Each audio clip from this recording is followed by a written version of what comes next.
하나님 말씀은 욥기 17장 말씀입니다. 1절부터 16절까지 말씀 교독하겠습니다. 나의 기운이 쇠하였으며 나의 날이 다하였고 무덤이 나를 위하여 준비되었구나.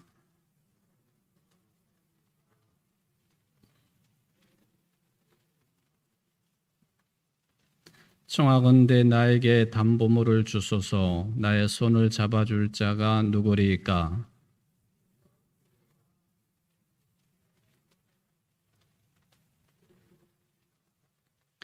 보상을 얻으려고 친구를 비난하는 자는 그의 자손들의 눈이 멀게 되리라.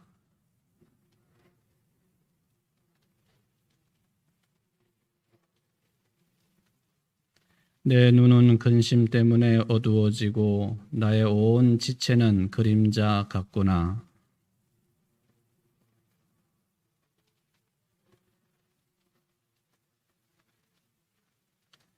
그러므로 의인은 그 길을 꾸준히 가고 손이 깨끗한 자는 점점 힘을 얻느니라.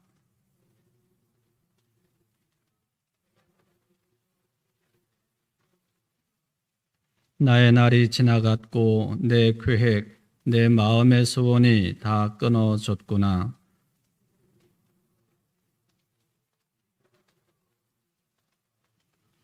내가 스올이 내 집이 되기를 희망하여 내 침상을 흑암에 펴놓음에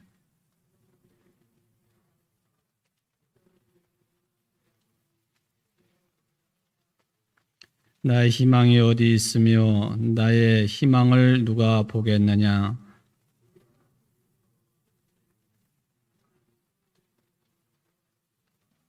아멘.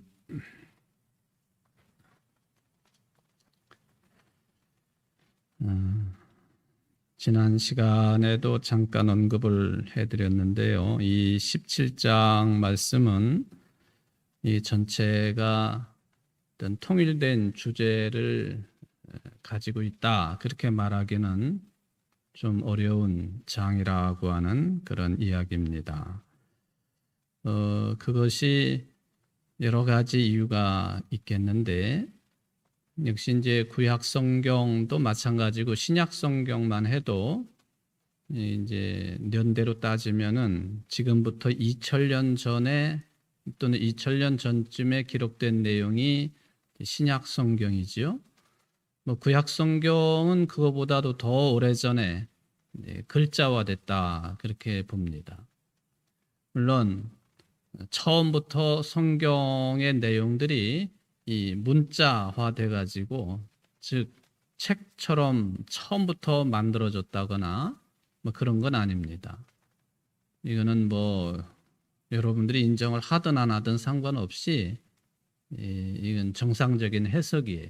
처음부터 물론 이제 10계명을 하나님께서 모세에게 허락하실 때 그 돌판에 10계명을 받아서 호렙산을 내려왔다, 시내산을 내려왔다 그렇게 되어 있지요. 그거는 이제 그렇다 할지라도 구약 성경의 내용들을 보면 특히 이 내용들이 처음부터 우리가 가지고 있는 성경의 표현대로 그대로 기록돼서 마치 하나님께서 하늘에서 뚝 떨어뜨려 주셔서 우리가 그걸 갖고 읽는 그런 성경책이 되었다. 그렇게 보시면은 큰일 나는 얘기예요.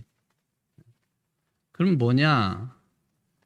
이스라엘 백성들이 하나님께 대한 신앙 고백을 할 때에 이게 이제 구전으로 이 입과 입을 통해서 하나님에 대한 신앙 고백들이 전해지고 하나님께서 어떻게 역사하셨고 이스라엘 백성들이 어떻게 반응을 했고 주변 국가들하고의 관계는 또 어땠고 이런 등등. 그러니까 오럴 트래디션이라고 하는 이 입으로 전해지는 이게 그 구전이라는 말이거든요. 입에서 입으로 하나님의 말씀이 전해지다가 이스라엘 민족이 주변 국들에 비해서 아주 강대한 그런 때가 되었단 말이죠. 이 강대한 때가 되었다라고 하는 말은 이 책을 출판할 수 있는 그런 능력이 되었다, 그런 뜻도 됩니다. 그러니까 책을 만들어낼 수 있는 능력.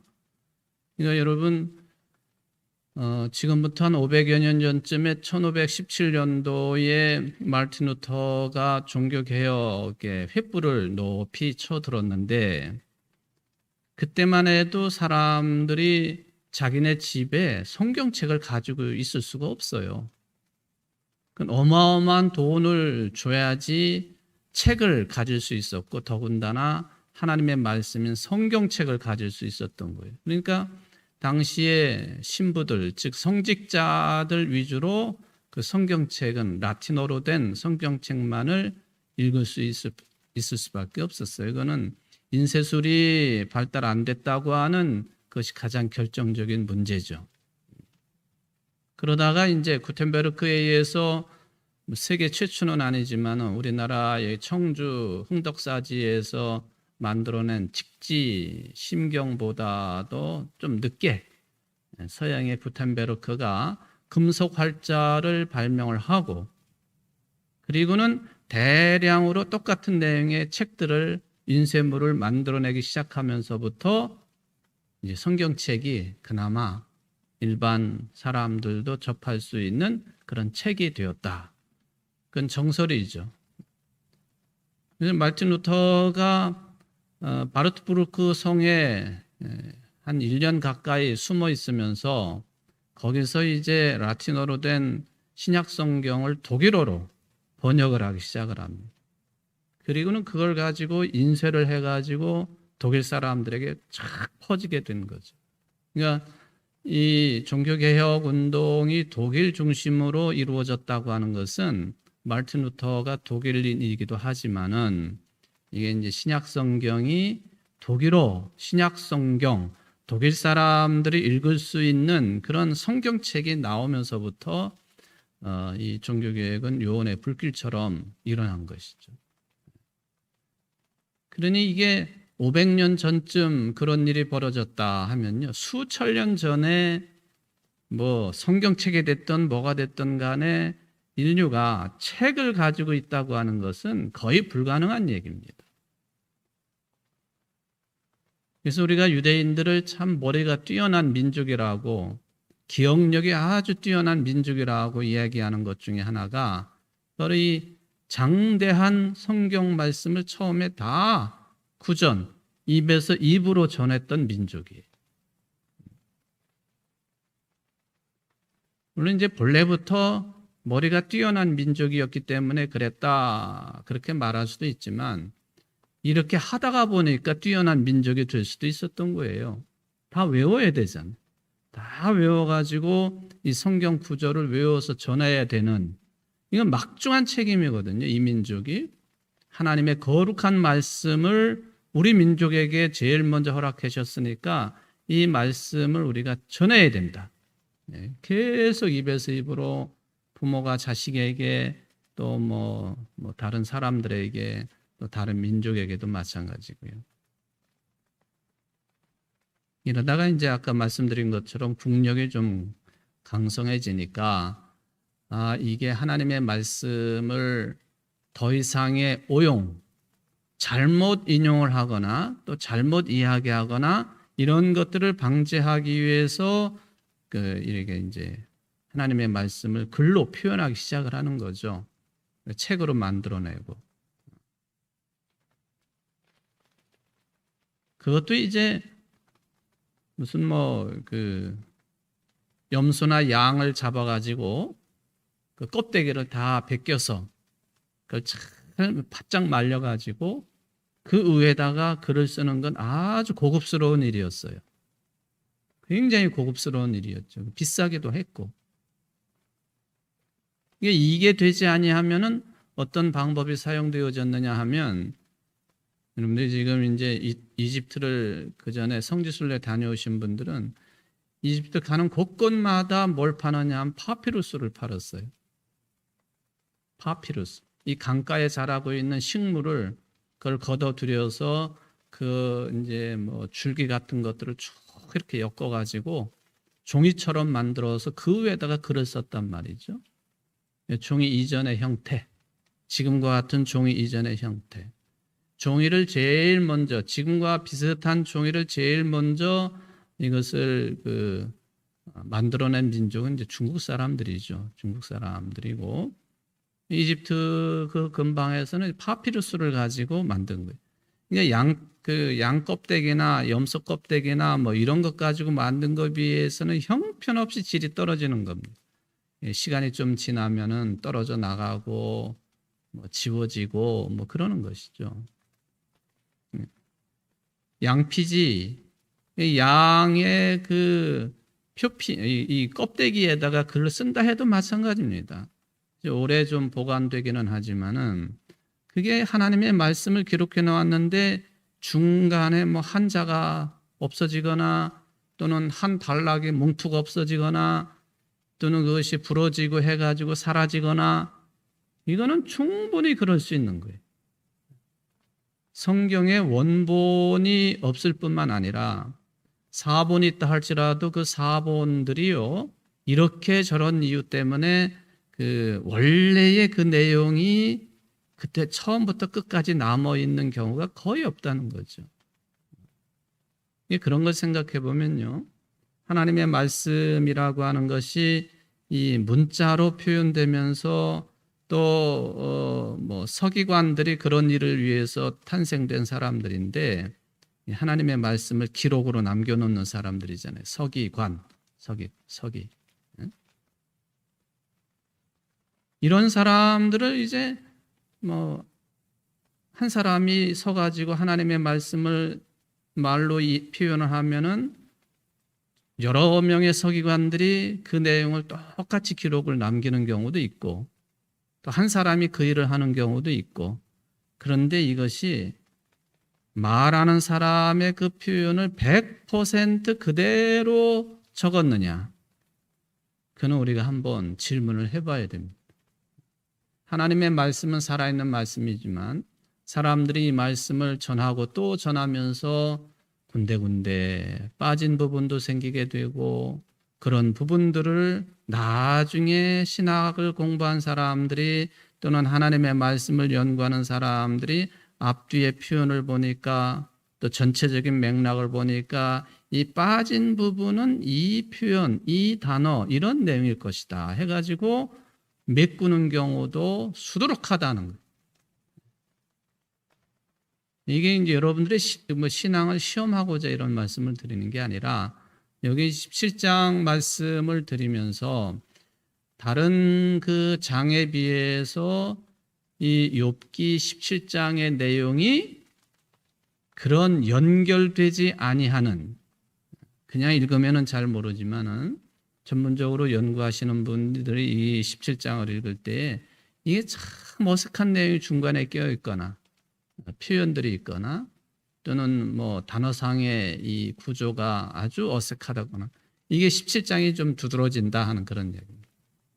일단 이런 말씀을 드리고요. 그런 차원에서 이 17장을 여러분들에게 말씀을 드릴 때에 16장까지 보면은 대개가 뭐 1절부터 6절까지 또 7절부터 뭐 18절까지 첫 번째 단락, 두 번째 단락 이렇게 대충 거의 다 모든 장을 그렇게 구분을 해서 말씀을 드렸는데 17장 그렇게 하지 않는다 하는 그 이야기를 드리기 위해서 제가 조금 긴 이야기를 한 거예요. 그렇게 할 수 없는 사정이 여기엔 있다. 그러므로 이 17장은 몇 절을 뽑아가지고 지금 욥이 전하고자 하는 17장에서 전하고자 하는 그 핵심적인 내용이 무엇인지 그것을 이렇게 구슬을 꿰듯이 그렇게 꿰보는 작업, 이제 17장을 그렇게 할 수밖에 없다 하는 그런 말씀을 드립니다. 자, 이 17장의 핵심 주제는 뭐냐 하면은 지난 시간에 말씀을 드린 것처럼 욥이 자주 섞인 한탄의 내용입니다. 한탄하는 내용, 자기 자신에 대해서 한탄하는 내용. 그게 대표적으로 1절에 나와 있는 표현이 그렇다 하는 것이죠. 나의 기운이 쇠하였으며 나의 날이 다하였고 무덤이 나를 위하여 준비되었구나. 한마디로 말하면 삶의 의지가 다 끊어진 상태가 되었다, 그런 뜻이죠. 이제는 끝장났습니다. 뭐 그런 의미죠. 우리 인간들이 이 세상에 생명이 주어져 가지고 사는데 제일 끄트머리에 맞이하는 상황이 뭐냐? 그건 죽음입니다. 그렇죠? 내가 싫어도 죽어야 돼. 여기 욥이 그것을 한탄하고 있는 거예요. 뭐 무덤을 이야기하고 기운이 쇠하였다 하고 또 내 날이 다하였다. 무덤이 나를 위하여 준비되었구나 하는 그런 표현들이 그것입니다. 욥이 어떤 운명에 처했느냐? 이건 뭐 누누이 말씀을 드렸기 때문에 그래도 다시 한번 확인해 봅시다. 동방의 의인이었던 욥, 하나님이 시험을 하는 거예요. 지금 시험을 하시는데 자식들 10명이 다 한꺼번에 죽지요. 모든 재산이 다 사라졌습니다. 일순간에. 동방의 의인이었다가 큰 부자였던 사람이 자식들 다 죽고 많던 재산들 다 없어졌고 부인도 자기 남편에게 하나님을 저주하고 죽으라 그런 말을 하고 욥 자신도 온 몸에 악창이 나가지고 그냥 기왓장 같은 걸로 긁고 앉아있을 수밖에 없는 그런 상황. 그러니까 아마 욥이 자기 자신의 그런 처지를 생각하면서 나는 죽음의 문턱에 지금 있다. 뭐 그런 생각을 할 수가 있으리라고 보여집니다. 그래서 이게 17장의 핵심적인 주제가 욥에 자주 섞인 한탄에 해당이 된다. 우리가 이제 이 욥기를 읽으면서 뭐 여러분들이 세상을 살면서 힘든 일을 얼마나 자주 만나겠습니까? 근데 단도직입적으로 표현해가지고 욥만큼 당했느냐? 욥만큼 힘드냐? 라고 할 때 그럴 사람들은 거의 없습니다. 거의 없다. 참척의 슬픔을 당하는 경우 많지요. 참척의 슬픔. 그러니까 부모보다도 자식이 먼저 세상을 떠나는 걸 참척의 슬픔이라고 그러잖아요. 참 그거는 견디기 힘든 문제인 것 같아요. 그냥 조용히 생각해 보면 만약에 그런 일이 벌어진다고 한다면 내가 어떻게 견딜 수 있겠는가 그런 생각 당연히 들지요. 그런데 욥은 한 명도 아니고 10명의 자식이 다 사라진 거예요. 아들 7에 딸 3. 당시 숫자로 보면 아주 적절한 아들 숫자하고 딸 숫자. 재산 없어진 거야 뭐 그렇다지만 자식 10명이 한꺼번에 죽는 거 이거 견뎌내고 살 수 있는 사람들이 얼마나 되겠어요? 부분적으로 우리가 욥처럼의 그런 삶의 역경이 있을 수 있겠지만 전체적으로 보면은 욥과 같은 경우는 거의 없다고 보는 것이 맞다 하는 것입니다. 그런데 문제는 지금 이제 1절의 이 내용을 보면은 뭐 이렇게 염세주의적인 그런 입장을 가지고 있었겠는가. 욥이 뭐 죽음을 이야기하고 또 마지막을 이야기하고 기운이 쇠하였다 하고 또 뭐 무덤이 나를 위해 준비되었다 그렇게 표현하는 것들이 이게 좀 긍정적이고 밝은 내용은 아니잖아요. 그런데 이 1절 말씀을 통해서 영적으로 보면 신앙적으로 보면은 기본적으로 여기 1절에서 표현하는 것처럼의 그런 욥과 같은 영적인 생각, 태도가 매우 중요하다. 이거를 좀 확인을 해볼 수가 있겠습니다. 물론 이렇게 산다고 하는 것이 쉽지는 않은 것이죠. 욥과 같은 영적인 태도란 무엇을 말하는 것인가? 오늘 1절에 나와 있는 표현 한 가지만 채용을 한다면요. 언제나 그리고 지금도 내가 무덤 앞에 서 있다고 하는 그런 자세예요. 무덤 앞에 서 있다라고 하는 그 자세는 내 앞에 항상 죽음의 그림자가 드리워져 있다, 그런 얘기거든요. 아유, 목사님 그렇게 무섭게 어떻게 살아요? 열심을 내어 살기도 바빠 죽겠는데 힘든데 뭐 죽음까지 미리 앞당겨 가지고 그것을 살아야 됩니까? 하고 말씀하실 수 있는데, 제가 단서를 붙이는 것은 영적인 태도, 영적인 자세. 설교 시간에 수없이 말씀을 드렸던 내용인데, 이게 메멘토 모리 해야 된다. 메멘토 모리. 죽음을 기억하며 살아야 된다, 이거죠. 죽음을 기억하며 살아야 된다. 사람들이 죽을지 모르고 또는 나는 안 죽을 것이라고 하는 그런 교만한 생각을 가지고 살기 때문에 세상을 함부로 사는 거예요, 그게. 죽음이라고 하는 것은 우리 기독교적인 개념으로 보면은 반드시 죽음 뒤에는 하나님의 판단 앞에 서야 되는 거거든요.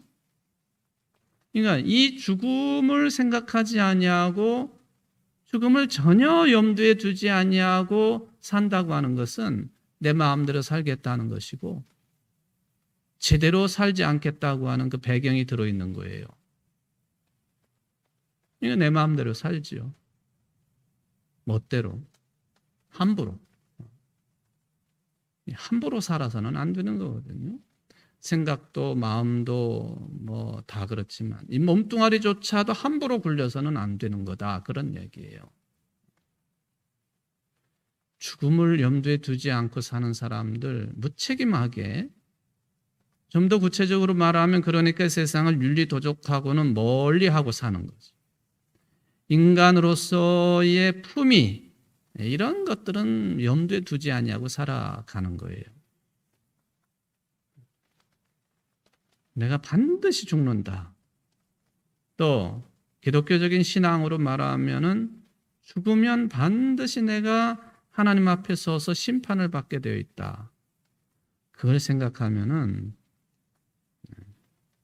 근데 지금 욥이 내가 지금 무덤 앞에 서 있다, 자주 섞인 한탄이기는 하지만 영적인 태도로 보면 이건 굉장히 중요한 내용이다 하는 그 말씀을 드릴 수가 있겠습니다. 대개가 영적으로 스승이라고 하는 사람들이 늘 이 죽음을 곁에 두고 또는 이 죽음을 늘 의식하면서 살았다고 하는 흔적을 우리는 얼마나 많이 찾아볼 수가 있습니다. 물론 이제 영적으로 스승의 삶을 살았다는 흔적은 아니지만은 저 이집트의 카이로 한복판도 그렇고요. 카이로 요즘에는 이제 카이로 근방에도 도시 초입이나 뭐 이런 데도 이런 마을이 존재하죠. 그게 뭐냐면 죽은 자의 마을이라고 불리우는 곳이 죽은 자의 마을. 일종의 이 집단 무덤들이 마을을 형성한 것처럼 그렇게 이제 존재하는 마을, 죽은 자의 마을이라 이제 그렇게 부르고 있죠. 거기에는 뭐 이집트가 워낙에 무슬림들, 이슬람교를 믿는 국가 아닙니까? 그러니까 이 무덤 한가운데나 어디 무덤 그 군락지에 모스크도 세워져 있고요. 그리고 물건을 파는 잡화점 같은 것들도 있고요. 그렇습니다. 그게 뭐예요? 모스크도 있고 뭐 물건을 파는 가게들도 있고 뭐, 그러니까 무덤, 죽은 자의 마을이기는 하지만 즉 죽은 자를 위해서 집처럼 만들어 놓은 무덤이기는 한데 그곳에 사람들이 살고 있다는 거죠. 그 속에서. 왜 우리나라 그 왕들의 무덤 같은 것들을 이제 그게 발굴이 되면은 그 내부를 살펴보면은 마치 집구조 마냥 이렇게 현관 부분도 있고 또 쑥 들어가 가지고 거실 부분 같은 것도 있고, 또 조금 더 들어가면은 이제 그 관이 모셔져 있는 그런 방들도 있고, 무슨 뭐 우리나라의 이런 그 왕들의 무덤 규모는 그리 크지는 않죠. 중국의 진시 황제의 무덤을 생각해 보면은 그야말로 조적지열이죠. 진시 황제의 무덤 시안에 있는, 저는 거기를 가보질 못해서 그냥 그림으로 보고 또는 동영상으로 보고 참 대단하다. 우리가 뭐 중국을 떼놈이라고, 떼국이라고 그러고 큰 대자를 써가지고 그렇게 이제 센 발음을 하는 거 아니에요? 떼놈이라고 그러고. 어마어마한 규모죠. 그는 황제가 황제 노릇을 할 때에 군사 조직들도 거기에 다 집어넣은 거예요. 다 그 조각들을 만들어 가지고. 물론 거기는 아마 순장도 함께 진행됐을 거예요. 살아있는 사람들을 산채로 같이 묻어버리는 순장. 기회가 되면은 진시 황제의 무덤군은 한번 보고 싶은 생각이 있지만은 중국이란 나라를 제가 별로 좋아하지 않아가지고 그러긴 합니다. 무덤 보세요. 현관 부분이 있고 거실 부분이 있고 방처럼 생겨가지고 거기에 시신이 모셔져 있고, 바로 이집트의 죽은 자의 마을에 그 한 어떤 뭐 그 술탄이라든지 또는 위대한 지도자라든지 그러면 그럴수록 그 무덤의 규모는 훨씬 큰 거죠. 그런 것들이 그냥 가득 채워져 있는 마을, 거기에 집 없는 도시 빈민들이 집이 없으니까 집처럼 생긴 무덤을 집으로 생각하고 그 속에 사는 거예요. 실질적으로 보면 죽음을 아주 가까이 하고 살아가는 거죠.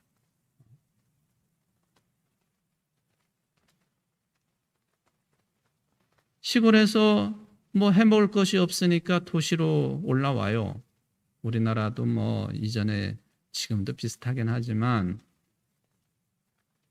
농사로 살 수 없으니까 올라온, 도해지로 돈 벌러 올라왔지만 도해지가 만만치 않은 것이니 일자리가 주어지지 아니하고 가족들은 또 먹여 살려야 되고 1차적으로 비 피하고 뭐 할 햇볕을 피하고 할 집이 있어야 되는데 없으니까 그런 무덤에서 사는 거죠.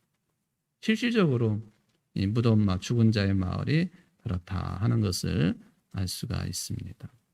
물론 이제 무덤을 가까이 하는 생활은 그런 뭐 무슬림들이나 이집트 같은 나라만 있는 것이냐? 아니에요. 서구 문명도 무덤을 굉장히 가까이 하는 그런 모습입니다.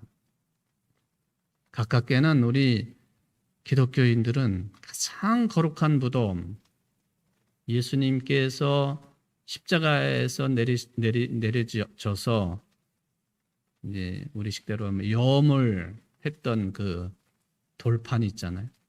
그 성묘교회에 들어가 보면은 바로 그 입구 맞은편에 붉은색 돌로 되어 있는 예수님이 십자가에 내려지셔서 그 후에 이렇게 눕혀졌던 그런 돌.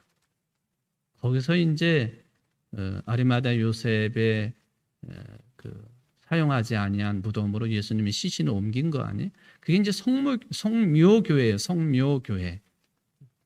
거룩한 묘지라 그런 뜻이죠. 우리 기독교인들은 아마도 예수님과 관련된 유적 가운데 가장 그 거룩함을 느끼게 해주는 그 장소가 예수님의 무덤이거든요.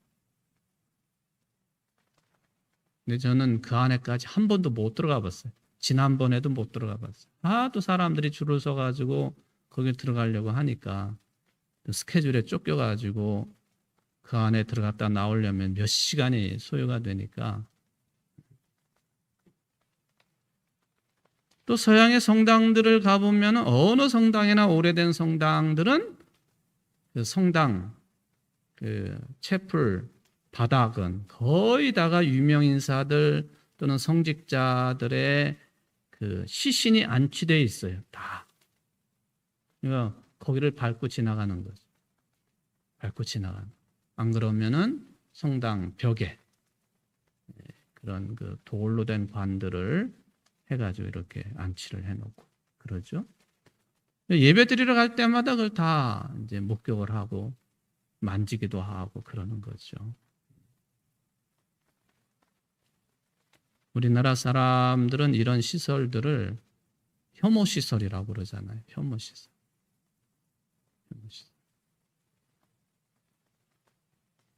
제가 어릴 때만 해도 마을에서 좀 떨어진 곳에는 무덤이 아님에도 불구하고 이 관을 옮기던 상여를 이렇게 모셔뒀다고 하기는 뭐하고 상여집이 있었잖아요. 그죠? 기억나시죠? 상여집. 그 옆에 지나가는 것은 죽기만도 못한 게 그 옆을 지나가는 거였었어요. 뭐 그 안에 그냥 상여, 시신을 옮기는 도구인 상여가 들어있는 것 뿐인데도 불구하고 또 왜 상여집은 좀 깔끔하게 관리를 하지 않냐고 뭐 벽도 허물어지고 뭐 귀신이 나올 만큼의 그런 집의 형태를 가지고 있어요. 지금은 우리 교회도 없어졌는데요. 1층 기도실을 가면은 지금 제가 기억하기로는 기도실 저 탕비실로 되어 있는 그 방 거기가 이렇게 푹 이렇게 패여져 있는 공간이었었어요. 기도실 바닥을 밟고 내려가지 층계를 한 두세 개 내려가야만이 거기 이렇게 된 공간이에요. 그때는 제가 신학교 다닐 때만 해도 교회학교 선생님들이 그 방에 모여가지고 교사회의도 하고 그랬어요. 나권사님 기억나세요? 그 방이? 전 장로님 기억나시는지 모르겠네요. 맞은편에도 지금 이제 그 조그만 기도실을 몇 개 만들어 놨는데 그 자리도 좀 이렇게 깊게 패여져 있어가지고 거기도 층계 두세 개 내려가야지 방이 하나 나와. 근데 바로 이쪽 방에 옛날에 그 교회에서 사용하는 상여 거기 있었거든요. 지금은 아니니까 뭐 너무 이렇게 눈을 동그랗게 뜨고 쳐다보지 마십시오. 지금은 없어요, 그런 방이. 우리 한국 사람들은 그런 시설들을 혐오 시설이라고 해가지고 가까이 하려고 하지 않아요. 근데 어느 나라는 이런 그 무덤과 죽음과 관련된 그런 시설들을 반드시 돈을 내고 들어가는 곳이 있어요. 제가 여러 차례 가본 곳이지만은 인도의 아그라에 가보면 그게 인도의 무굴 제국 시절에 아주 큰 수도였거든요. 아그라라고 하는 곳이. 거기에 세계 7대 불가사의 건물 중에 하나인 타지마할이 있습니다. 타지마할. 완벽한 대칭 구도를 가지고 있는 흰색, 하얀색 대리석으로 완전하게 지어진 타지마할. 거기 입장하려면은 뭐 사람들이 늘 줄을 서서 거기 입장을 하지요. 근데 외국인들이 거기 가면 좀 화딱지가 나요. 입장료를 내는데 인도 사람들은 1인당 50루피, 한 900원 정도만 내면 들어가요. 외국인들은 얼마 받는지 아세요? 인도 사람들은 50루피. 외국인들은 지금 현재 한 1100루피를 내야 돼요. 내국인들은 한 900원 정도, 외국인들은 한 19,000원 정도를 내야만이 그 타지마할 그 무덤을 가서 볼 수가 있어요. 뭐 여러분들이 기회가 되시면 인도라는 나라는 저 나라가 더 현대화되기 전에 가보는 것이 인도의 참맛을 느낄 수 있는 건데 지금 인도가 굉장히 발전을 하고 있어가지고요. 옛날의 모습들이 많이 사라져요. 이 타지마할, 그 무굴 제국 시절에 샤자한이라고 하는 왕이 있었는데 왕비가 이 뭄타즈라고 하는 그런 왕비가 있었습니다. 근데 이 왕비가 제가 기억력이 좀 그런데 하여튼 14번째인가 자식을 낳다가 죽었어요. 그런데 이 샤자한이 뭄타즈 이 왕비를 굉장히 사랑했습니다. 이렇게 왕비가 자식을 낳다가 죽게 되니까 무덤을 만들어줬는데 그게 문무타즈, 타지 마할이에요. 마할이라고 하는 것은 왕궁, 궁전이란 뜻이거든요. 그러니까 자기 왕비의 무덤 궁전이죠. 그 어마어마한 건물을 지어놓은 거예요. 전 세계 기술자들을 다 불러 모아가지고 그 건축을 합니다. 그리고 하얀 대리석 건물이기도 하지만 거기에 조각들이나 뭐 이런 데는요, 준보석, 보석 종류가 엄청나게 들어가 있었습니다. 영국 통치 시절에 영국 사람들이 다 빼간 거예요. 비싼 것들은 다 빼간 거예요. 예, 그런 문화재 같은 것들은 그냥 둬야 되는 건데 돈이 되니까 그 보석들을 다 캐간 거죠. 보석은 지금 안 남아 있죠. 예. 그리고는 자기가 죽으면은 이 야무나 강이 가운데 흐르고 있는데 이쪽에 하얀색의 타지마할, 자기 부인 문무타지의 무덤을 만들고 건너편에는 자기의 무덤을 여기는 검은 대리석으로 만들려고 기초를 다 닦아 놓은 거예요. 그리고는 여기하고 여기를 어떻게 할까요? 구름다리로 연결을 하려고. 이 야무나강 거기 강폭이 우리 무심천의 한 적어도 2배, 더 되면 3배 정도 폭이 될 텐데요. 거기를 구름다리를 놔가지고 마치 무슨 뭐 오작교 마냥 만들어서 영혼들이 왔다 갔다 하려고 했는지 모르지만은 그 계획을 가지고 있었는데 이 타지마할, 죽음의 궁전, 자기 부인의 무덤 궁전을 만들고는 국력이 현격하게 휘락을 합니다. 2만 명이나 되는 기술자를 데려다가 20년이 넘게 그 무덤을 만든 거예요, 그게.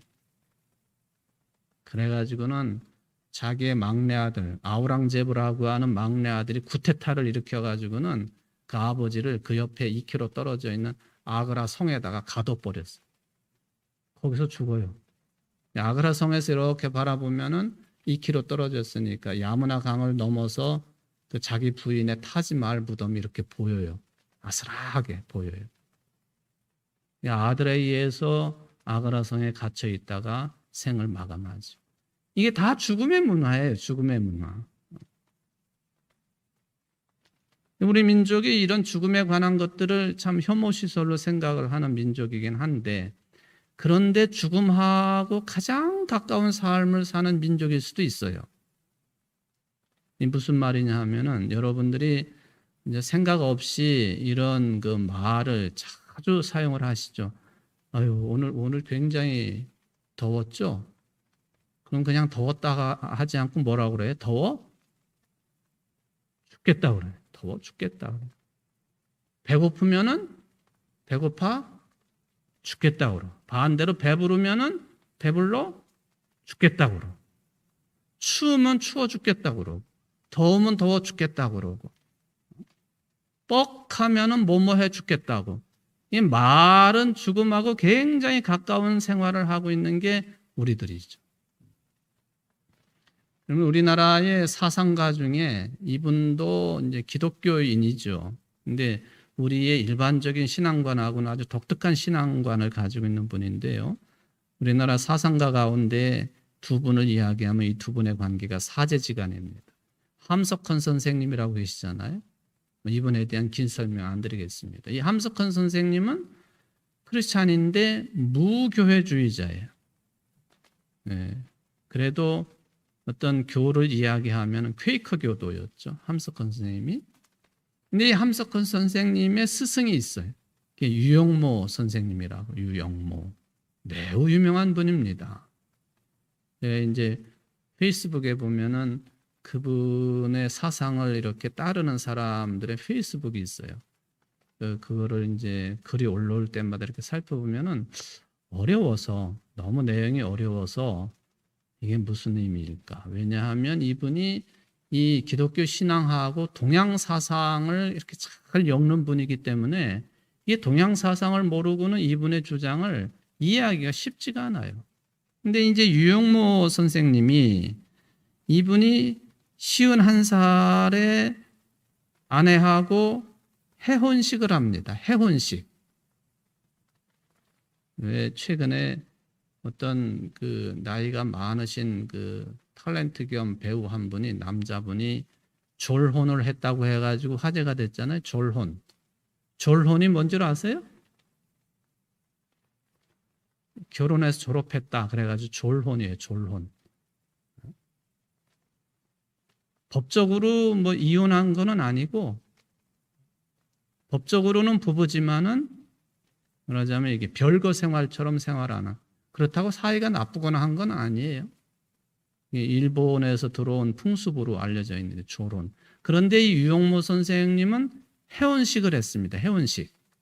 51살에. 그렇다고 부부가 무슨 뭐 대화도 하나, 전혀 그게 아니에요. 해혼식을 하고는 이제부터는 부부가 아니라 오누이처럼, 부부의 어떤 부부 관계도 없이 오누이처럼. 그러니 이 양반이 그 뒤부터는 잠을 이렇게 편안한 데서 자지 아니하고 널빤지를 깔아놓고 거기서 주무시기 시작을 했어요. 그리고는 그분이 유언처럼 내가 죽거들랑 내가 깔고 자고 있는 이 널빤지를 이용해가지고 관을 만드시오. 근데 따르던 사람들이 이 유언을 따라주지는 않았다고 그래요. 이 뭐 죽음하고 가까이 지냈다 그런 뜻이에요. 여기 이제 욥이 오늘 1절에서 말씀하고 있는 이 내용의 핵심은 뭐냐? 그가 자주 섞인 한탄을 하지만은 오늘날 우리들이 영적인 차원에서 욥의 이 한 말을 생각해 보면은 이게 영적으로 우리들이 언제나 잊지 말고 유지해야 될 생각 중에 하나라는 거예요. 항상 메멘토 모리하는, 죽음이 항상 내 앞에 머무르고 있다고 하는 것을 기억하며 사는 것.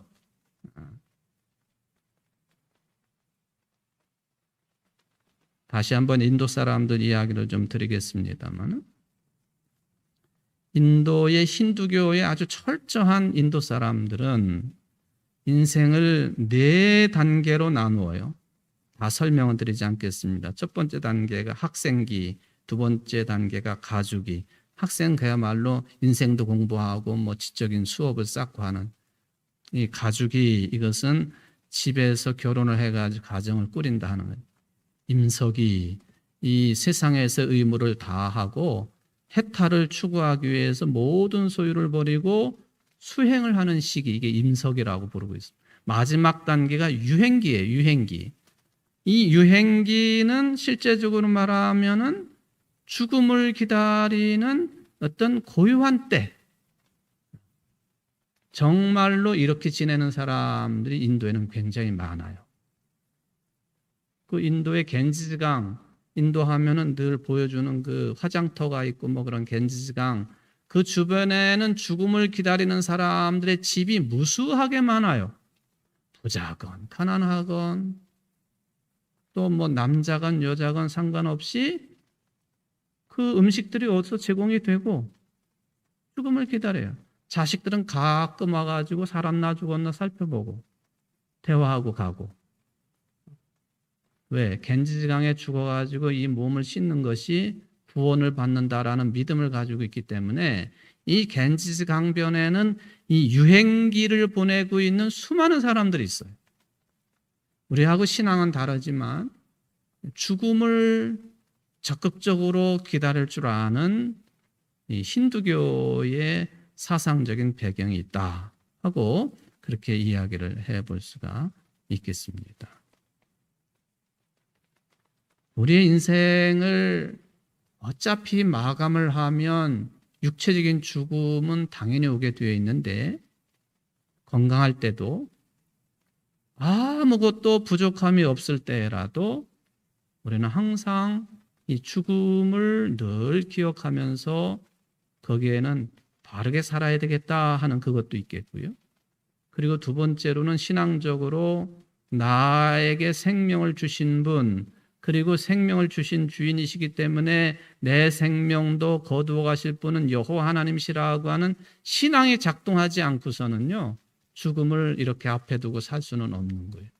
그러니까 욥의 이 말은 자주 섞인 한탄이기도 하지만은 영적인 차원에서 보면은 매우 신앙적인 태도라는 거예요. 매우 신앙적인 태도라. 그런 의미에서 1절 다시 한번 보실래요, 여러분들? 같이 한번 읽어봅시다. 나의 기운이 쇠하였으며 나의 날이 다하였고 무덤이 나를 위하여 준비되었구나. 다른 절들이랑 연결해 보면 자주 섞인 한탄의 개념이 강하지만은 요 한 절만 놓고 보면은 우리가 신앙적으로 배워야 될 그런 차원이 굉장히 깊은 내용이다 하는 것을 생각해 볼 수 있습니다. 여러분들에게 이렇게 빨리 돌아가시라는 그 얘기는 결코 아니잖아요.